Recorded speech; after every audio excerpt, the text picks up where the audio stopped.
அண்மை செய்தியை பார்த்துக் கொண்டிருக்கிறோம். ஈரானுக்குள் நுழைந்து இஸ்ரேல் போர் விமானங்கள் தாக்குதல் நடத்திய காட்சிகள் தற்போது வெளியிடப்பட்டிருக்கின்றன.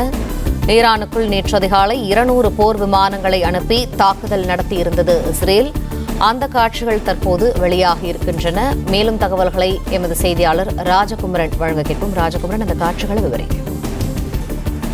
ஈரானுக்கும் இஸ்ரேலுக்கும் இடையிலான அந்த யுத்தம் தொடங்கி இருக்கின்றது. குறிப்பாக நேற்று அதிகாலை ஈரானுக்கு உள்ளாக ஒரு மிகப்பெரிய தாக்குதலை வெற்றிகரமாக துல்லிய தாக்குதலாக நடத்தி முடித்திருந்தது இஸ்ரேல்.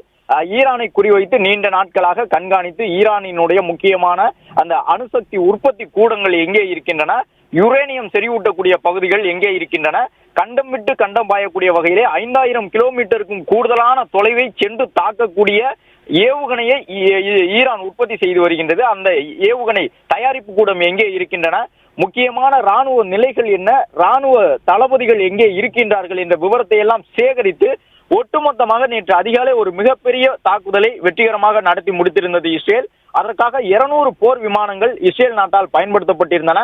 200 போர் விமானங்கள் ஈரான் நாட்டினுடைய வான் எல்லை முழுவதும் பரவி சென்று வெற்றிகரமாக அந்த குண்டுகளை வீசி இருந்தது. அதன்படி ஈரானில் இருக்கக்கூடிய முக்கியமான 8 நகரங்களுக்கு உள்ளாக இஸ்ரேல் நாட்டினுடைய போர் விமானங்கள் ஊடுருவி சென்று தாக்குதல் நடத்தியதை ஈரான் நாட்டால் வேடிக்கை மட்டும்தான் பார்க்க முடிந்தது. ராணுவ தளங்களை குறிவைத்து தொடர்ச்சியாக அந்த தாக்குதல் 200 போர் விமானங்கள் மூலமாக நடத்தப்பட்டிருந்தன. இந்த நிலையில்தான் இஸ்ரேல் ராணுவம் இந்த காணொலியை வெளியிட்டிருக்கின்றது.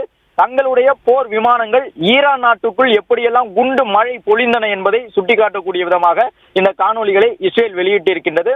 மொத்தமாக 200 போர் விமானங்கள் குறிவைத்து தாக்கக்கூடிய வகையிலே அந்த அணு ஆயுத உற்பத்தி கூடங்களை எல்லாம் தாக்கி அழித்திருக்கின்றன. அது மட்டுமல்லாமல் முக்கியமான ராணுவ தளபதிகள், ஈரான் நாட்டினுடைய முப்படை தளபதி, தரைப்படை தளபதி எந்த பகுதியில் இருக்கின்றார்கள், அவர்களுடைய இருப்பிடம் என்ன என்பதையெல்லாம் மொசாட் என்கின்ற தங்களுடைய உளவு அமைப்பின் மூலமாக தகவல்களை பெற்று 200 போர் விமானங்களையும் பயன்படுத்தி அந்த ராணுவ தளபதிகளையும் கொன்றளித்திருக்கின்றது இஸ்ரேல் ராணுவம். இந்த நிலையில் தான் தாங்கள் நடத்தியிருந்த தாக்குதல் தொடர்பான அந்த காணொலியை வெளியிட்டிருக்கின்றார்கள். இந்த காணொலியிலே பல்வேறு விதமான குண்டுகள் பயன்படுத்தப்பட்டிருக்கின்றன. உலகத்தில் அதிநவீன போர் விமானங்களை வைத்திருக்கக்கூடிய, போர் கருவிகளை வைத்திருக்கக்கூடிய ஒரு நாடு இஸ்ரேல். இஸ்ரேல் வசம் இருக்கக்கூடிய ஆயுதங்கள் மிகவும் சக்தி வாய்ந்தவை. அதுபோன்ற ஆயுதங்களை கொண்டு வெடிகுண்டுகளை வீசி ஈரான் நாட்டினுடைய உட்பகுதியிலே எவ்வாறு பலமான தாக்குதலை நடத்தி இருந்தோம் என்பதற்கான குண்டு மழை பொழியக்கூடிய அந்த காணொலிகளை இஸ்ரேல் வெளியிட்டிருக்கின்றது. அதே நேரம் இஸ்ரேலுக்கான பதிலடி தாக்குதலை ஒரு பக்கம் ஈரானும் இன்று தொடங்கி இஸ்ரேல் நாட்டின் எல்லைக்குள் ஊடுருவதற்கான தொடர் முயற்சிகளை மேற்கொண்டிருக்கக்கூடிய தருணத்தில் இந்த நேற்றைய காணொலியை இஸ்ரேல் அரசு வெளியிட்டிருக்கின்றது.